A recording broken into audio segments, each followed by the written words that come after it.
NEET समेत कई paper leak को लेकर दिल्ली के जंतर मंतर पर चल रहे भारी विरोध प्रदर्शन के बीच पूरा विपक्ष बीजेपी सरकार पर हमलावर नजर आ रहा है।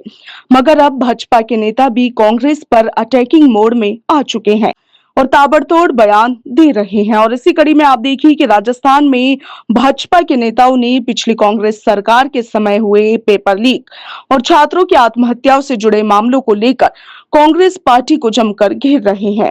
हाल ही में पूर्व नेता प्रतिपक्ष राजेंद्र राठौड़ ने अपने बयान में कहा कि विद्यार्थियों के नाम पर कांग्रेस आज घड़ियाली आंसू बहा रही है, मगर कांग्रेस राज में आए दिन पेपर लीक की घटनाएं होती रही जिस पर वो कुछ नहीं बोली। राजेंद्र राठौड़ ने दावा किया है कि कांग्रेस सरकार में 17 भर्ती परीक्षाओं के पेपर लीक हुए और 34 से ज्यादा अभ्यर्थियों ने आत्महत्या की, मगर उस समय इन कांग्रेस नेताओं को अभ्यर्थियों और उनके परिजनों की मानसिक स्थिति के बारे में जरा भी ख्याल नहीं आया।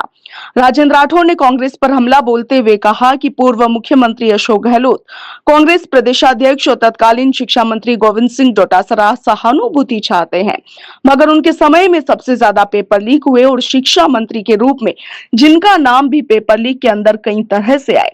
इतना ही नहीं बल्कि राठौड़ ने यह भी कहा कि राजस्थान में इन 3.25 वर्षों में कांग्रेस एक भी जन आंदोलन खड़ा नहीं कर पाई। कांग्रेस इस भ्रम में है कि उनके गुमराह किए जाने पर विद्यार्थी उनके पीछे आकर खड़े हो जाएंगे, मगर यहाँ का विद्यार्थी और नौजवान भी समझता है। उन्होंने कहा कि कांग्रेस के समय राजस्थान में सर्वाधिक बेरोजगारी दर पूरे देश में दूसरे नंबर पर थी और आज कांग्रेस पर उल्टेबाज बरेली को वाली कहावत चरितार्थ हो रही है। इनके षड्यंत्र में कोई भी आने वाला नहीं है। इसी के साथ ही राजस्थान में शिक्षा मंत्री मदन दिलावर ने भी पेपर लीक से जुड़े मामले और छात्रों के विरोध प्रदर्शन के बीच उन्होंने कहा कि नीट पेपर में दोषियों को कड़ी से कड़ी सजा मिलेगी।